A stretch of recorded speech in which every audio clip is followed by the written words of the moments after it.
नमस्कार, आप देख रहे हैं सी न्यूज भारत और मैं हूं आपके साथ ज्योति अरोड़ा। वक्त हो गया है न्यूज बुलेटिन का, जिसमें हम जानेंगे कि पितृपक्ष अमावस्या पर लाखों श्रद्धालुओं ने कहां डुबकी लगाई, कहां अवैध पटाखा फैक्ट्री का भांडाफोड़ हुआ। इन सभी खबरों को जानेंगे विस्तार से, तो आइए नजर डालते हैं इस वक्त की बड़ी खबरों पे। अमरोहा जिले के गंगाधाम तिगरी में आज पितृपक्ष अमावस्या पर लाखों श्रद्धालुओं ने मां गंगा में डुबकी लगाई। वहीं भगवान सूर्य को जल देकर और पितृ तर्पण करके खुशहाली की कामना की। बता दें कि पितृपक्ष 16 दिन का होता है और इसमें लोग अपने पूर्वजों की सेवा और श्राद्ध करते हैं और अपने परिवार में खुशहाली की कामना करते हैं। अमरोहा से सी न्यूज संवाददाता अमित की रिपोर्ट। उत्तर प्रदेश के अमरोहा को थाना धनौरा पुलिस को बड़ी कामयाबी मिली है। अवैध रूप से चल रही पटाखा फैक्ट्री पर धनौरा पुलिस ने देर रात छापेमारी की।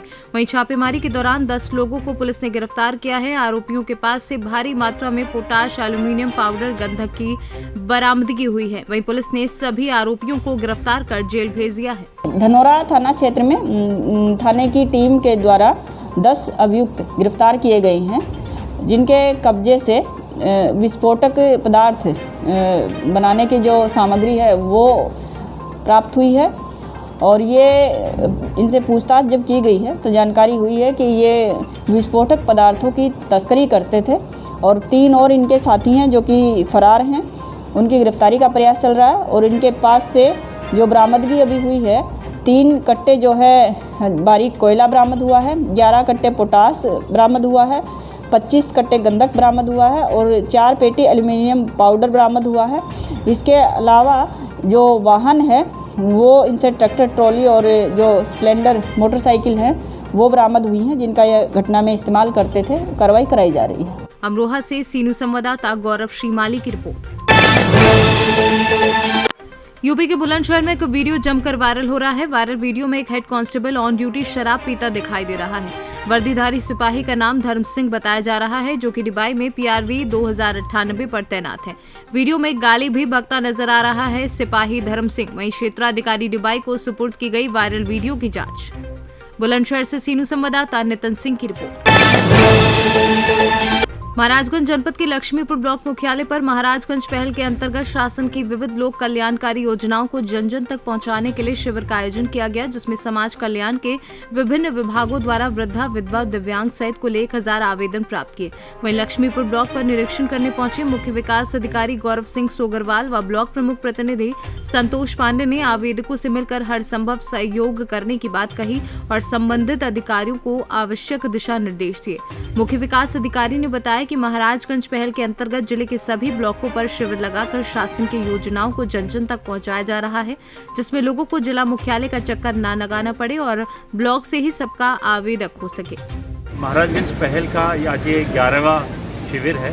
इसके अंतर्गत हमारे 6 विभाग, महिला कल्याण, समाज कल्याण, अल्पसंख्यक कल्याण, दिव्यांगजन सशक्तिकरण, अन्य पिछड़ा वर्ग कल्याण और आयुष्मान, लगभग 6 विभाग हैं। इनके विभिन्न लाभार्थी परक योजनाएं, चाहे वो वृद्धावस्था पेंशन हो, विधवा पेंशन हो, विकलांग पेंशन हो, निराश्रित महिला पेंशन हो, कन्या सुमंगला हो, इस तरीके की जितनी भी लाभार्थी परक योजनाएं हैं उनके आवेदकों से हमने आवेदन प्राप्त किए हैं। हर ब्लॉक में हमने निम्न जो सबसे बॉटम के 10 ग्राम पंचायत थे उनको आइडेंटिफाई किया है, जहाँ से कम आवेदन हमारे पास प्राप्त हो रहे थे। उन गाँवों में हमने विशेष फोकस करके और आज ये 11वां कैंप हमने यहाँ पे लगाया है। इसकी शुरुआत फरदाउल ब्लॉक से की गई थी और आज लक्ष्मीपुर में लगभग 1000 से अधिक हमें आवेदन प्राप्त हुए हैं, जो विभिन्न श्रेणियों में हैं। विधवा पेंशन और वृद्धावस्था पेंशन के अधिक आवेदन प्राप्त हुए हैं, लगभग 600 से अधिक समाज कल्याण के विभाग के हमने आवेदन प्राप्त किए हैं। इसके अलावा दिव्यांगजन, अल्पसंख्यक कल्याण के भी 22 आवेदन प्राप्त हुए हैं, दिव्यांगजन के भी 50 से अधिक आवेदन प्राप्त हुए हैं, अन्य पिछड़ा वर्ग के भी हैं, महिला कल्याण के भी हैं।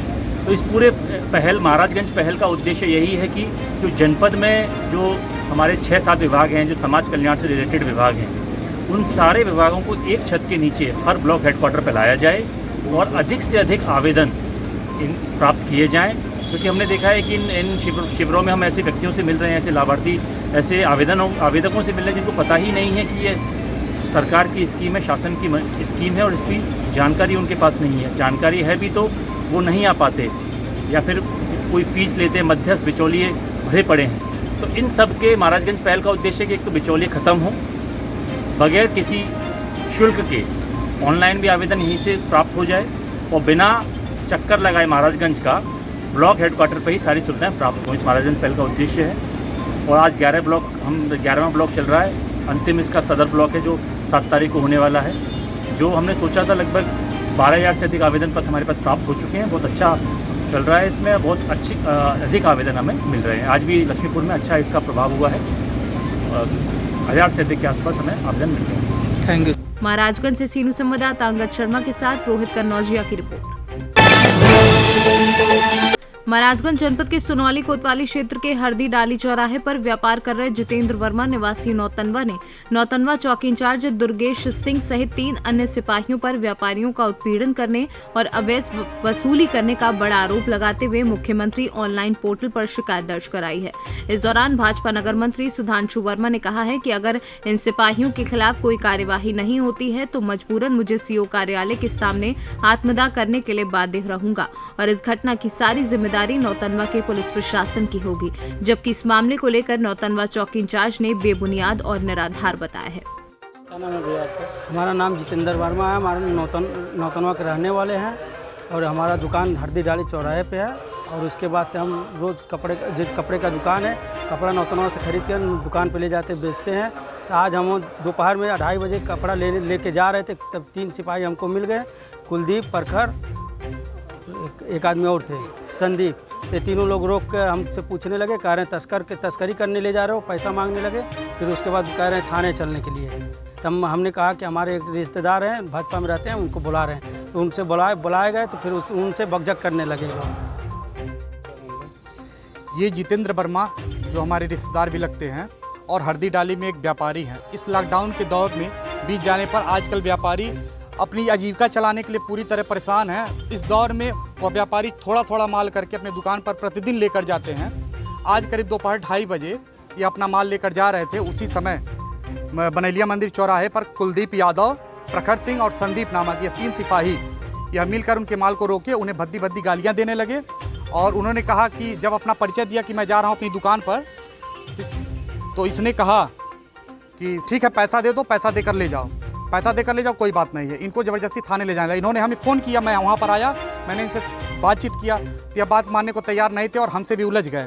उसके बाद दुर्गेश सिंह से इन्होंने बात कराया। दुर्गेश सिंह से हमने कहा कि श्रीमान देखिए छोटा व्यापारी है, तो वह कहे कि ठीक है व्यापारी है, चाहे कोई भी हो, पैसा देना पड़ेगा। और लगे हमसे उलझने, हमें भी उलझने लगे और भारतीय जनता पार्टी को भी गालियाँ देने लगे। हमें भी कहे कि तुम आकर वहाँ पर मैं तुम्हारी गुंडाई ठीक कर दूँगा। मैं उच्च अधिकारियों से तथा हम बैठे ऊपर पदाधिकारियों से मैं कहना चाहता हूं, अगर हमें न्याय नहीं मिला तो मैं आत्मदाह करने के लिए भी तैयार हूं। यह बनैलिया मंदिर से लगा करके खनुआ हड्डी डाली में यह जितने भी सिपाही घूम रहे हैं, कुलदीप यादव, प्रखर सिंह और संदीप, यह तीनों जाकर केवल धनुगाही का कार्य कर रहे हैं और इन्हें दुर्गेश कुमार सिंह का संरक्षण प्राप्त है और ये सब भारतीय जनता पार्टी को बदनाम करने की कोशिश कर रहे हैं। महाराजगंज से सीनू संवाददाता श्रवण यादव की रिपोर्ट। पूर्व राज्यपाल व हाल ही में भाजपा की राष्ट्रीय उपाध्यक्ष बनी बेबी रानी मौर्य ने श्री बांके बिहारी के दर्शन किए। उन्होंने कहा कि दलित समाज के लिए सक्रिय राजनीति में फिर से आई हूं। अधिकारी व दबंग लोग उनका काम नहीं करते। लखीमपुर की घटना को उन्होंने दुर्भाग्यपूर्ण बताया है। उन्होंने कहा कि मुख्यमंत्री योगी आदित्यनाथ ने जल्द ही काबू पा लिया। राष्ट्रीय उपाध्यक्ष बनने पर उन्होंने राष्ट्रीय नेतृत्व का धन्यवाद अदा किया। देखिए, बांके बिहारी जी मेरे रिश्ते, और जब इतनी बड़ी जिम्मेदारी भारतीय जनता पार्टी ने मुझे दी है, राष्ट्रीय उपाध्यक्ष बनाया है, तो सबसे पहले मैं बिहारी जी से आशीर्वाद लेने आई हूँ और उनसे प्रार्थना करने आई हूँ कि जो दायित्व मुझे मिला है उसे मैं ठीक से निभा पाऊँ और उनका आशीर्वाद हमारे ऊपर बना रहे, उत्तर प्रदेश में बना रहे। और बिहारी जी के आशीर्वाद से ही हम उत्तर प्रदेश में भारतीय जनता पार्टी की सरकार बनाए।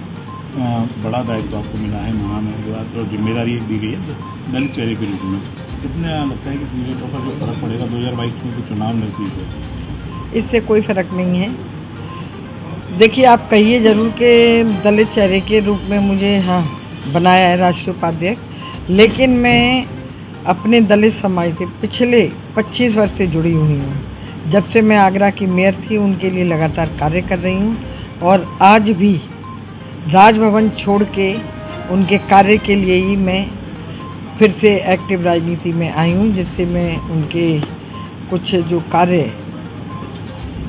हो नहीं पाते अधिकारियों के कारण या किसी की दबंगई के कारण उनके कार्य हो सकें और वो भी समाज में कंधे से कंधा मिला के चल सकें, ऐसी मेरी भावना है और मुझे यही कार्य करना है। मुझे इस तरह लखीमपुर की भी घटना हुई है और अभी भी वो बड़ी दुर्भाग्यपूर्ण है और योगी जी ने तुरंत एक्शन ले लिया है इसमें। अब इसमें मुझे और अधिक कुछ कहने की जरूरत नहीं है। विपक्ष राजनीति कर रहा है, आरोप वो है तो सरकार करेंगे का। ही, जो आप ही कह रहे हैं कि चुनावी वर्ष है तो करेंगे ही, लेकिन योगी जी हमारे सीएम ने बहुत अच्छा निर्णय लिया है और बहुत ही दुर्भाग्यपूर्ण घटना थी। उन्होंने एक रिटायर्ड जज के उसमें उनकी जांच के आदेश भी दे दिए हैं। जो सामने आएगा वो फिर उसके अनुसार ही आगे की कार्रवाई होगी। राजस्थान में लाठीचार्ज होता है, प्रियंका गांधी नहीं नजर आती है। यूपी में अगर कुछ घटना होती है तो यहाँ नजर आती है। वो प्रभारी हैं कांग्रेस की तरफ से, कांग्रेस की, तो वो आएंगी। मथुरा से सीनू संवाददाता मोहम्मद फारूक की रिपोर्ट। रामपुर में अंतिम शासक नवाब रजा अली खां के बेटे नवाबजादा सैयद आबिद अली खां की संपत्ति बचाने के लिए पूर्व मंत्री नवाब काजिम अली खां और फिर नवेद मियां ने न्यायालय की शरण ली है। उन्होंने सिविल जज के न्यायालय में 19 लोगों के खिलाफ फरियाद दायर कर विवादित जमीन पर अवैध कब्जा और निर्माण कार्य रोकने की मांग की है। जी मियां, आज प्रेस कॉन्फ्रेंस की गई है, क्या है मामला? ऐसा है कि मेन जो मुद्दा था वो ये था कि हमारे जो चचा थे, हमारे वालिद के सबसे जो छोटे भाई थे नवाबजादा आबिद अली खां, उनकी काफ़ी ज़मीन रामपुर में है। ताशके के पास एक जो अम्बेडकर जो ये काशीराम आवास बने हुए हैं उसके पास बहुत बड़ा रकबा है ज़मीन का। वो उनके नाम ज़मीन थी, उनके वालिद ने उन्हें दी थी और उनका इंतकाल 1968 सन 68 में हो गया। उनकी बीवी भी थी, दो बेटे भी हैं। तो इंतकाल से पहले उन्होंने बटाई में दे दी क्योंकि वो विदेश में ज़्यादा रहते थे। अब जब उनका इंतकाल हुआ, इंतकाल तो रामपुर या हिंदुस्तान में ही हुआ, कलकत्ते में। उसके बाद उनको दफन यहाँ रामपुर में किया गया। तो जो बटाईदार थे उन्होंने वो कंटिन्यू रखा, जो जोतना और वो फसल काटना और वो सब उन्होंने रखा। और उनकी जो बीवी और बेटे थे उनको इसकी कोई खबर नहीं थी कि ये ज़मीन है उनके नाम और विरासत में उनको मिलनी चाहिए। ये तो मेरे ख्याल से 5-6 महीने पहले मुझे इसकी जानकारी मिली। तो मैंने अपनी चची और अपने भाइयों से कहा कि ये है। अब वो जर्मनी में रहते हैं, मतलब शुरू से जर्मनी में रहते हैं, लेकिन वो उनके पास वो नॉन रेजिडेंट इंडियंस हैं और बल्कि वो जो कार्ड होता है जो जिसका इंडियन ओरिजिन होता है वो वाला उनके पास है। तो उन्होंने मुझे पावर अटॉर्नी दी उसकी कि आप इसमें जो भी लीगल कार्रवाई है आप करिए। और मैंने कहा ठीक है, उनको जो उनका हक़ है वो उनको मिलना चाहिए क्योंकि वो तीनों नवाबजादा आबिद अली खां के डायरेक्ट वारिस हैं और इस्लामिक शरीयत के हिसाब से उनको वो मिलना चाहिए। तो उसमें मैंने मुकदमा कल करा है यहाँ डिस्ट्रिक्ट कोर्ट में और मैं पूरी कोशिश करूँगा कि उनका हक़ उन्हें मिले। किन लोगों के खिलाफ मुकदमा दर्ज हुआ? करीब 6-7 लोग हैं, जिसमें एक ये हैं कश्मीर सिंह हैं और कई 6-7 लोग हैं, उनके खिलाफ हमने लिखा है। वो उसकी जो दस्तावेज हैं वो आपको दे दिए गए हैं, उसमें सारी डिटेल्स मौजूद। जैसा कि बताया जा रहा है कि यहाँ पर एक काफ़ी बड़ा बाग हुआ करता था और ये बाग भी इन लोगों ने खुर्द-बुर्द कर दिया जी है। बिल्कुल। तो इसमें क्या कार्रवाई कराई जा रही है? नहीं, ये तो वो तो सेकंड स्टेप है। रामपुर से सीनू संवाददाता साजिद खान की रिपोर्ट। कल्याण में बढ़ते अपराध और नशीले पदार्थों की बिक्री के खिलाफ विधायक गणपत गायकवाड़ के नेतृत्व में भारतीय जनता पार्टी के सभी कार्यकर्ताओं ने कल्याण पूर्व के काटे मानीवाली में आंदोलन किया है। मुंबई के पास से पूर्व में बार बार हो रही आपराधिक गतिविधियों के खिलाफ भाजपा विधायक गणपत गायकवाड़ के नेतृत्व में आंदोलन छेड़ा गया है, जिसमें विधायक ने नशीले पदार्थ की लत से छोटे बच्चे प्रभावित हो रहे हैं और यही नहीं, महाराष्ट्र सरकार के रहते पुलिस की मौजूदगी में नशीले पदार्थों की बिक्री और खपत हो रही है, जो चिंता का विषय बना हुआ है। आज भाजपा की ओर से सरकार निषेध पुकारते हुए आज आंदोलन कर सरकार का ध्यान आकर्षित करने की कोशिश की गई है। देशामध्ये करोना आला आणि करोना गेला, आता संपत आलेला आहे करोना. पण देशामध्ये जे अंमली पदार्थांची जी कीड लागलेली आहे, ही कीड फक्त पोलीस डिपार्टमेंट संपवू शकतो. पण आपल्या कोळशाडी पोलीस स्टेशनमध्ये जर बघितलं असेल तर आपल्या कोळशाडी पोलीस स्टेशनचे सिनियर इन्स्पेक्टर हेच गुन्हेगारांच्या सोबत असतात, गुन्हेगारांसोबत दारू पितात आणि ह्याच्यामुळे कुठल्याच गोष्टीला बंधन लागलेलं नाही. गुन्हेगारी वाढली. त्या गुन्हेगारीचं आपण जर बघितलं तर काल कोळशाडीमध्ये ज्या लोकांनी मोटरसायकल वगैरे जाळल्या, ज्या लोकांच्या मोटरसायकल जाळल्या, त्या सर्वसामान्य जनतेची काही चूक नसतानासुद्धा या नशेमधल्या लोकांनी ह्या मोटरसायकल जाळलेल्या आहेत. आणि अशा नशेमध्ये ते आजकाल काय बटन आणि चरस, गांजा अशा पद्धतीच्या सर्व वेगवेगळ्या पद्धतीच्या नशा मुलं करतात. आणि त्या नशेच्या आहारी गेल्याच्या नंतर एक मुलगा जातो, त्याच्या पाठीमागे 10 मुलांना तो तयार करतो. अशी ही चेन बनलेली आहे. तर ही चेन तोडण्यासाठी आणि हे अंमली पदार्थांची विक्री थांबवण्यासाठी आम्ही या ठिकाणी आंदोलन केलेलं आहे. आणि आज या छोट्या प्रमाणात आंदोलन केलेलं आहे. पण जर कल्याणपूर्वमध्ये याचं थांबलं नाही तर मोठ्या प्रमाणात करू, कारण की कल्याणपूर्वची जनता ही भयभीत झालेली आहे. जर आपण जर बघितलं तर कोळशाडी पोलीस स्टेशनमध्ये एखादा कंप्लेंट करण्यासाठी माणूस आला तर त्याच्या कंप्लेंटसाठी 2 तास 3 तास राहतात. त्याचं माइंड वॉश करतात आणि मग त्याला समजावून घरी पाठवतात. पण एखाद्या गुन्हेगाराच्या अगेन्स्टमध्ये कुठलाही गुन्हा दाखल करून घेत नाही. आणि म्हणून माझी विनंती आहे आपल्या माध्यमातून सरकारला जाग आली पाहिजे की जे आपण वसुलीसाठी लोक ठेवलेले आहेत त्यांचं काम या अंमली पदार्थ थांबवण्यासाठी करा. त्यांच्याकडनं वसुली करून घेऊ नका, एवढीच मी राज्य सरकारला विनंती करतो. थाने से सीनू संवाददाता दीपक मोरे की रिपोर्ट। इस न्यूज बुलेटिन में फिलहाल के लिए इतना ही। देश दुनिया की तमाम बड़ी खबरों के लिए आप देखते रहिए सी न्यूज भारत।